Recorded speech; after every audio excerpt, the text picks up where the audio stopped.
Our hearts beat to the city streets. We began to feel the fire.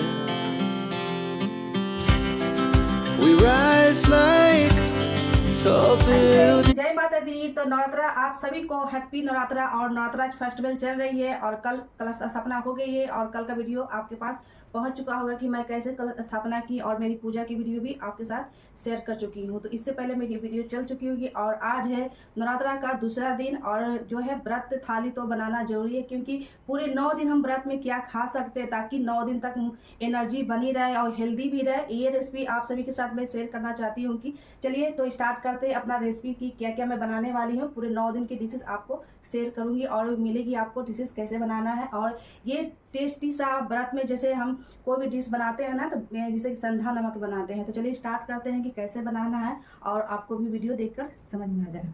तो चलिए हम शुरू करते हैं नवरात्रा व्रत थाली तैयारी करने के लिए। तो सबसे पहले मैंने आलू को छील लिया है और आलू छीलने के बाद ना इसमें गंदगी बहुत सारे निकलते हैं, तो 6-7 पानी से इसको अच्छे से वॉश कर लीजिए ताकि ये अच्छे से साफ़ हो जाए। मैंने यहाँ लिए है मीडियम साइज के आलू, आप छोटे या बड़े कोई भी ले सकते हैं। तो इसको अच्छे से 6-7 पानी से वॉश कर लीजिए। उसके बाद हम बनाना शुरू करेंगे। तो इसमें से आधे आलू को मैं उबालूंगी, क्योंकि आधे उबले हुए बनाएंगे आधे कच्चे से बनाएंगे। तो इसको हम कुकर में सीटी लगाने के लिए गैस पर चढ़ा देते हैं। तब तक ये सीटी लगी, उसके बाद हम एक ग्रेटर ले लीजिए, कोई भी ग्रेटर ले सकते हैं, पतले या मोटे वाले कोई भी लगते हैं। इससे हम आलू भी चिप्स कर सकते हैं। और इस तरह के ग्रेटर इसी में है, 2-3 तरह के आइटम फिक्स रहते हैं। आलू चिप्स भी बनती है और इस तरह के लच्छे वाले, इससे हम जो है ग्रेटर से हम कद्दूकस जैसे करते हैं उस तरह से हम कर लेंगे। तो यहाँ मैं कच्चे आलू से ग्रेटर से कद्दूकस कर लिया है। उसके बाद हम चलते हैं 6-7 पानी। आलू कद्दूकस करने के बाद भी इसमें से बहुत सारे गंदगी निकलते हैं, तो इसको 6-7 पानी से इसको वॉश कर लेते हैं। उसके बाद आपको अच्छे से जो पंखे के नीचे थोड़ी सी ड्राई होने के लिए छोड़नी है। सबसे पहले इनको अच्छे से साफ़ कर लेते हैं, क्योंकि आलू कद्दूकस करने के बाद ना इसमें बहुत सारे गंदगी निकलते हैं। उसके बाद हम पंखे के नीचे इनको थोड़ा सा हम ड्राई होने के लिए फैला देंगे। तो चलते हैं, इनको थोड़ा सा पानी इसको गड़ने के लिए छोड़ देते हैं। उसके बाद पंखे के नीचे रखेंगे और इसी से 2-3 तरह के जो है डिशेस बनाने वाली हूँ। तो वीडियो में बने रहिएगा, वीडियो को फुल वॉच कीजिएगा ताकि आपको नवरात्रा व्रत थाली समझ में आए कि कैसे हम 9 दिन की व्रत में जो है खा सकते हैं। बहुत ही हेल्दी है और न्यूट्रिएंट से भरा हुआ है ये सारे डिशेस।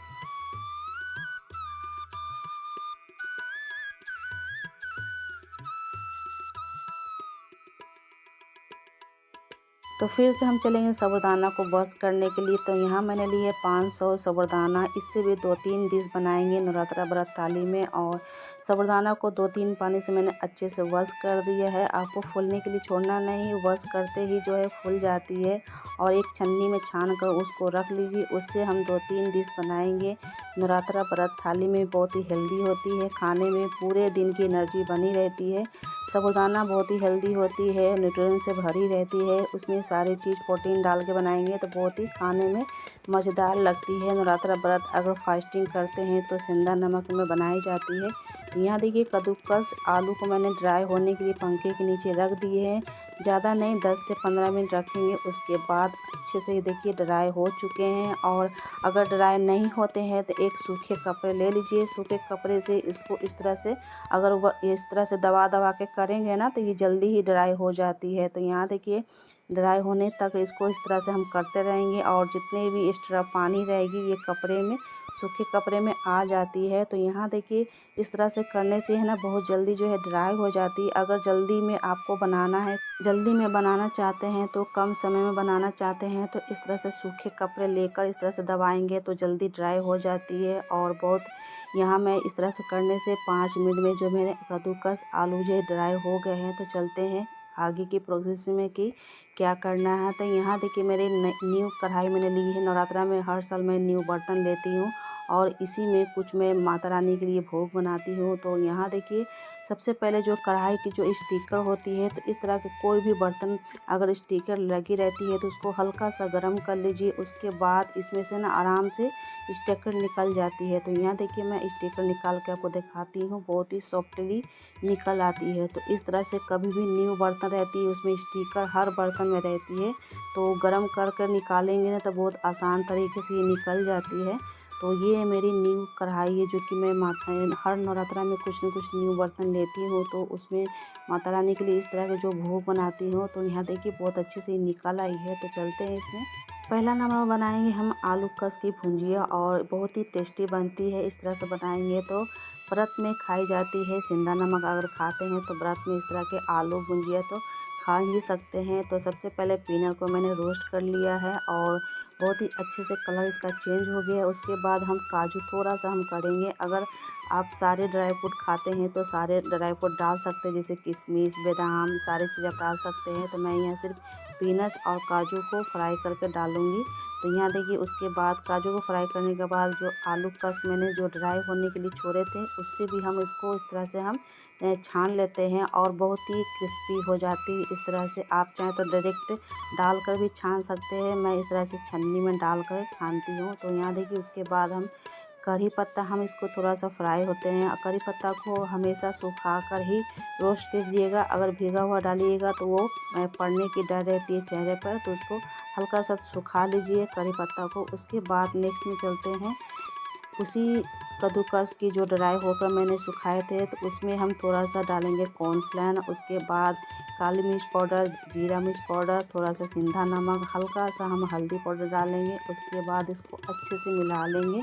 कॉर्नफ्लेन क्या होता है ना कि थोड़ा सा क्रिस्पी आता है, इसलिए हम कॉर्नफ्लेन डालेंगे इसमें, और ज़्यादा नहीं डालना है, बस थोड़ा सा डालेंगे ताकि इसमें अच्छे से कचौड़ियाँ बन सके। ये कचौड़ी ना बहुत ही टेस्टी होती है, खाने में बहुत ही टेस्टी होती है। अगर व्रत के लिए बना रहे हैं तो सिंधा नमक में बनाइए। अगर रेगुलर बनाते हैं तो कोई भी नॉर्मल नमक डाल सकते हैं। तो और भी क्रिस्पी कचौड़ी के साथ चटपटा अगर खाने का दिल है तो इसमें हम मटर के साथ हरी मिर्च मिला देंगे और बहुत ही टेस्टी होती है खाने में। व्रत अगर करते हैं तो सिंधा नमक बनाइए। अगर नॉर्मल बना रहे हैं तो नॉर्मली नमक डालकर बना सकते हैं। तो इसमें हम डालेंगे काली मिर्च पाउडर, जीरा पाउडर और सिंधा नमक, थोड़ी सी चटपटा बनाने के लिए बहुत ही टेस्टी होती है। और काली मिर्च के साथ थोड़ी सी हल्दी डालेंगे, क्योंकि बिना हल्दी के कोई डिशेस नहीं बनती है। तो हल्दी तो ऐसे भी जो है आयुर्वेदिक होती है, तो इसमें आप डाल सकते हैं। तो इसको अच्छे से मिलाने के बाद बीच में सेंटर में आपको भरनी है इस तरह से। उसके बाद ऊपर से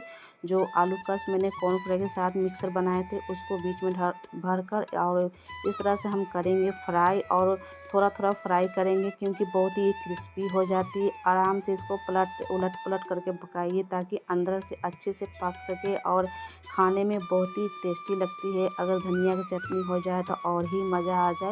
तो यहाँ देखिए निकाल लेती हूँ। तो एक टिश्यू पेपर मैंने लगा दिया है, क्योंकि जितना भी एक्स्ट्रा ऑयल होगी इसमें एब्जॉर्ब हो जाएंगे और ज़्यादा ऑयल खाने की जो है ना शरीर में नहीं आएगी। तो ऑयल ज़्यादा खाना उतना सेहत के लिए अच्छी नहीं होती है। तो एक टिश्यू पेपर इस तरह से आप लगा लीजिए। उसके बाद जितनी भी कचौड़ियाँ हम फ्राई कर रहे हैं इसी में हम रखते जाएंगे।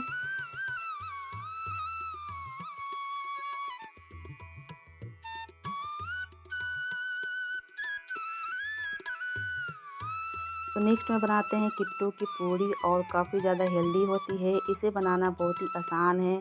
इसमें डालेंगे उबला हुआ आलू। मैंने एक मीडियम साइज़ के आलू लिया है, क्योंकि मैं 2 आदमी के व्रत की थाली बना रही हूँ, क्योंकि मैं और मेरे हस्बैंड करते हैं। तो बस 2 लोगों के लिए इतना सारा जो है ना प्रसाद बहुत ज़्यादा हो जाता है।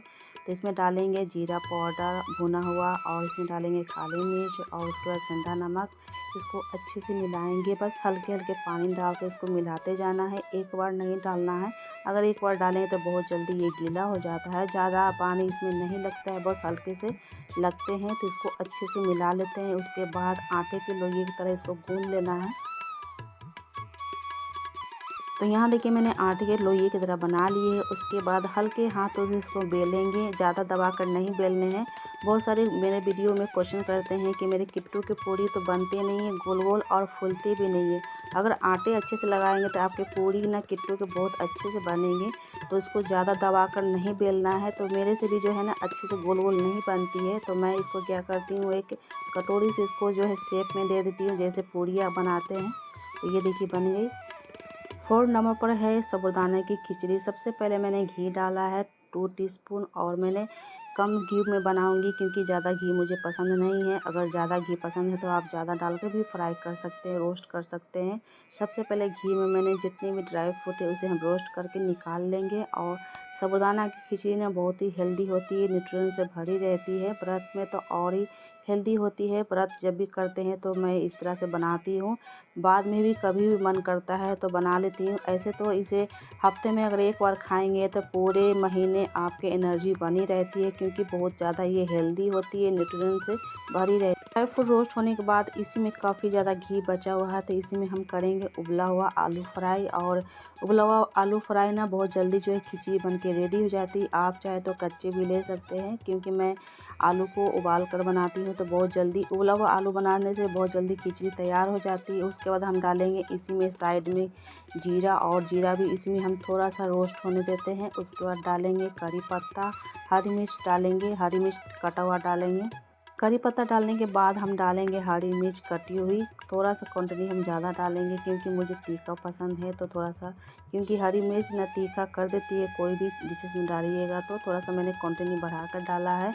अगर कम तीखा खाते हैं तो कम डाल सकते हैं, थोड़ा सा मैंने ज़्यादा ही डाला है ताकि थोड़ा सा चटपटा और टेस्टी बने। तो मैंने सारे को मिलाने के बाद हम डालेंगे, क्योंकि मेन इसमें जो है साबूदाना है, तो उसको अच्छे से मिला लेते हैं। थोड़ा सा रोस्ट करने के बाद हम डालेंगे इसमें हम साबूदाना, जो कि मैंने अच्छे से वॉश करके रखी हुई थी, वो अच्छे से फूल चुका है। अगर आप साबूदाना को फुला कर नहीं डालेंगे तो जल्दी नहीं पकेगी। अगर फुली हुई डालेंगे तो खिचड़ी बहुत जल्दी बन जाती है। अगर कोई बात नहीं, अगर नहीं फुला के रखे हैं तो उसको आप धोकर बस डायरेक्ट भी डाल सकते हैं। तो उसके बाद हम डालेंगे, जो कि टमाटर मैंने थोड़ी सी कटी हुई 2 टमाटर डाली है यहाँ।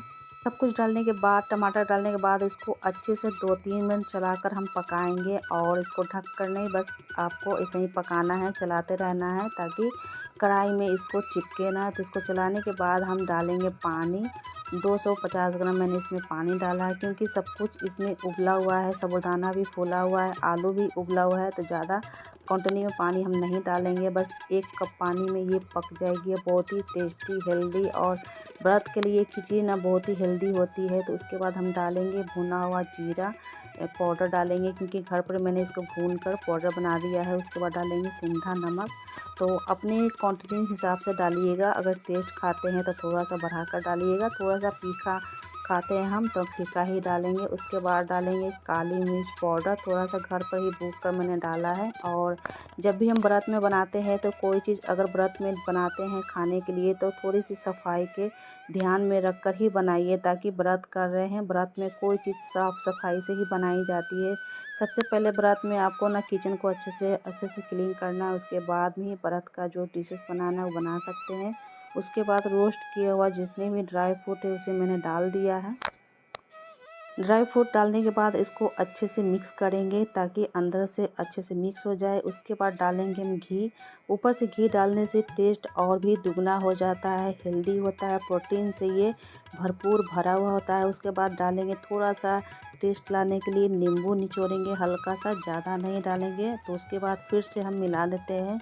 तो ये रेडी हो गया खिचड़ी साबूदाना की, बहुत ही हेल्दी, पावरफुल है। अगर एक हफ्ते में एक बार खाएंगे ना पूरे फैमिली तो आपके ना एनर्जी बनी रहेगी। तो चलते हैं नेक्स्ट में 5 में बनाते हैं। तो 5 नंबर पर है साबूदाना की खीर बनाएंगे। चावल की बना सकते हैं, सामा चावल आती है उससे भी बनाएंगे। तो पिछले नवरात्रा मैंने सामा के चावल की खीर बनाने के लिए बताई थी, इस बार मैं साबूदाना की खीर बनाऊंगी। और चीनी को अच्छे से चाशनी कर लिया। उसके बाद हम डालेंगे इसी में दूध डालेंगे, तो 1 कप दूध डालेंगे। तो 1 कप दूध डालने के बाद इसको चलाते रहना है ताकि चीनी और दूध अच्छे से मिक्स हो जाए। मिक्स होने के बाद डालेंगे इसी में हम साबूदाना, जो कि फुली हुई साबूदाना है। फुली हुई साबूदाना की खीर बहुत जल्दी बन जाती है, इसलिए मैंने इनको अच्छे से वॉश कर अच्छे से इसलिए मैंने पहले ही रख लिया था ताकि मेरी जल्दी काम हो जाए। और इस तरह से रखने से फटाफट सारे जो है व्रत की थाली तैयार हो जाती है। तो यहाँ देखिए, तो ये अच्छे से उबल चुकी है। उबालने के बाद इसको हम 2-3 मिनट और पकाएंगे, ढकेंगे नहीं, बस इसी तरह हम चलाते रहेंगे ताकि ये अच्छे से पक जाए, अंदर से भी पक जाए, अंदर से कच्ची नहीं रहनी चाहिए, क्योंकि अंदर से थोड़ी सी जो साबूदाना में कच्चापन रह जाती है तो चलाते रहना है। तो 6 नंबर पर है आलू की सब्जी। तो सबसे पहले मैंने यहाँ घी डाला है। तो मैं पहले ही बोली हूँ कि घी ज़्यादा मुझे पसंद नहीं है, बस हल्के से घी में ही सब्जी बनाऊंगी। और मैंने घी डालने के बाद घी गर्म हो गई है, उसके बाद डालेंगे जीरा, उसके बाद डालेंगे हींग। हींग डाइजेशन के लिए बहुत अच्छी होती है खाने पचाने में, तो यहाँ हींग डालेंगे। अगर आपको हींग पसंद है तो डाल सकते हैं, नहीं पसंद है तो स्किप भी कर सकते हैं। उसके बाद डालेंगे कटी हुई हरी मिर्च, क्योंकि मैं सब्ज़ी थोड़ा सा तीखा चटपटा बनाऊंगी। उसके बाद हम इसको थोड़ा सा रोस्ट करते हैं। रोस्ट करने के बाद हम डालेंगे आलू। यहाँ देखिए अच्छे से जो है रोस्ट हो गई है। उसके बाद हम डाले हैं करी पत्ता। करी पत्ता मुझे पसंद है सब्जियों में तो मैं डालती हूँ। और उसके बाद डालेंगे आलू उबला हुआ। तो मैंने यहाँ 3 आलू लिए हैं कटा हुआ मीडियम साइज़ का। तो इसको हल्के से फ्राई कर लेंगे, रोस्ट कर लेंगे। उसके बाद डालेंगे टमाटर, क्योंकि टमाटर जो है फल में ही आती है, इसलिए टमाटर आप खा सकते हैं व्रत में भी। तो यहाँ टमाटर को मैंने अच्छे से रोस्ट कर लेती हूँ, टमाटर आलू के साथ, क्योंकि टमाटर भी बहुत जल्दी गल जाती है उबले हुए आलू के साथ। और उसके बाद डालेंगे मटर। मटर भी उबली हुई है, हल्का से रोस्ट करेंगे। उसके बाद उबले हुए सब्ज़ी बनाने से क्या होता है कि बहुत जल्दी सब्ज़ी आपकी रेडी हो जाती है, इसलिए मैंने पहले ही सारे इसको उबाल कर ही रखी थी। उसके बाद मैं हल्के से रोस्ट करूँगी, हल्के से पानी भी डालूँगी। तो इसमें हम डालेंगे, उसके बाद डालेंगे हम पिसी हुई जीरा पाउडर। घर पर ही मैंने पीस कर उस मिक्सर में ग्राइंड कर लिया है। और इस तरह से डालेंगे हम काली मिर्च पाउडर डालेंगे। अगर तीखा ज़्यादा खाते हैं तो थोड़ा सा क्वांटिटी बढ़ा के डालिए। उसके बाद डालेंगे सेंधा नमक। मसाले डालने के बाद इसको अच्छे से मिला लेते हैं 1 मिनट, और हम चलाकर बनाएंगे, पकाएंगे, ज़्यादा नहीं पकाएंगे क्योंकि सारे सब्जियां उबले हुए हैं। तो बस मसाले को अच्छे से मिला लेते हैं। उसके बाद डाल देंगे पानी। तो बहुत जल्दी सब्ज़ी बन के रेडी हो जाती है इस तरह से बनाएंगे। तो सब्जी मसाले मिलाने के बाद हम डालेंगे अदरक। अगर अदरक खाते हैं तो अदरक डाल सकते हैं। तो यहाँ मैं अदरक डालूँगी पीसी हुई। और उसके बाद इसे भी अच्छे से मिला लेते हैं। मिलाने के बाद डाल दूँगी पानी। तो 1 से 2 मिनट पानी डालकर हम पकाएंगे, ज़्यादा नहीं पकाएंगे। तो इसको अच्छे से मिक्स कर लेते हैं। अदरक डालने के बाद तो इसमें हम डाल देते हैं पानी। तो 1 कटोरी मैंने पानी लिया है। उसके बाद इसे भी हम चला लेते हैं। चलाने के बाद थोड़ा सा हम 2 मिनट जो है इसको ढक कर पकाएंगे, ज़्यादा नहीं। तो इसको ढक देते हैं। तो यहाँ देखिए सारी चीज़ मेरे रेडी कर ली है। नवरात्रा व्रत थाली की सारी चीज़ मैंने तैयारी कर ली है। तो अब हम गैस को बंद कर देंगे, क्योंकि सब्ज़ी पक चुकी है। इसी में हम डालेंगे थोड़ा सा 2-3 बूंद डालेंगे हम नींबू। और नींबू डालने से बहुत ही सब्जियाँ टेस्ट हो जाती है। अगर नींबू खाते हैं तो आप डाल सकते हैं, या तो स्किप भी कर सकते हैं। तो मैंने यहाँ ली है बड़े से थाल। इसी में सारे नवरात्रा की जितनी भी थाल मैंने तैयार की है सबको इसी में हम निकाल लेते हैं। सबसे पहले तो मैं माता रानी को लगाऊंगी, उसके बाद मैं इसको प्रसाद के रूप में ग्रहण करूंगी, क्योंकि आज जो है ना नवरात्रा के तीसरा दिन है। और इस तरह से जो है मैं सर्व करूंगी माता रानी को। उसके बाद और काम भी कर रही थी, साथ के साथ किचन के जितने भी एक्स्ट्रा बर्तन थे मैं साथ के वॉश कर ली, क्योंकि जब भी हम कोई ज़्यादा चीज़ बनाते हैं ना तो किचन में बर्तन बहुत ज़्यादा हो जाती है, क्योंकि अच्छी नहीं लगती है फैला फैला। तो इसलिए सबसे पहले मैंने बर्तन को जितने भी जो एक्स्ट्रा बर्तन थे धो लिए। उसके बाद जो है ये रह गया था इसमें सारा चीज़ मिलाने के लिए, जैसे काला जीरा पाउडर और जीरा पाउडर मिलाने के लिए। तो यहाँ मिला लेती हूँ और सेंधा नमक मिला लेती हूँ। तो इसमें मिलाना रह गया था, इसे भी हम आपके सामने ही मिलाएंगे, ताकि अच्छे से काफ़ी ज़्यादा क्रिस्पी है। और बादाम काजू डालने के बाद ना देखने में बहुत सुंदर लग रहा है। एक बार ज़रूर आप व्रत में इस तरह से ट्राई ज़रूर करिएगा, खाइएगा ज़रूर, हेल्दी भी होती है। तो इसको हम मिला लेते हैं और माता रानी के लिए भी निकाल लेते हैं। और जितने में बचेंगे एक्स्ट्रा तो उसको हम दूसरे कंटेनर में रख देंगे। तो यहाँ देखिए अब सबको हम एक एक कटोरी में निकालते जा रहे हैं, एक थाल में। ये देखिए 9 दिन की आप अलग अलग बनाकर खा सकते हैं, ऐसा नहीं कि एक दिन में बना के खाइएगा। मैं एक दिन इसलिए दिखाई हूँ ताकि आप एक दिन देख लेंगे इस तरह के 9 डिशेस तो आप अलग अलग बनाकर खा सकते हैं। तो देखिए यहाँ मैंने सारे को जो है अच्छे से अरेंज कर लिया है। अब हम चलते हैं माता रानी को भोग लगाने के लिए। और ये ना दोनों प्रसाद बच्चों को खिलाएंगे और हस्बैंड वाइफ मिल के, क्योंकि हस्बैंड भी मेरे व्रत करते हैं, मैं भी करती हूँ, दोनों साथ में ही करते हैं। तो यहाँ आ गई हूँ पंडाल में, जहाँ मेरी माता रानी स्थापित किए हुए हैं। तो यहाँ कर लेती हूँ भोग लगा लेती हूँ। तो आप भी आकर मेरे बनाए हुए डिशेस ग्रहण कीजिए। नवरात्रि की व्रत थाली और मैंने सारे पकवान बना लिए हैं, तो आप भी व्रत में इस तरह के जो है ना खा सकते हैं 9 दिन व्रत के साथ। और ये थाली बनकर रेडी हो गया। अब माँ को हम भोग लगाते हैं। वीडियो अच्छी लगे तो लाइक करना, सब्सक्राइब करना। Thank you and bye bye.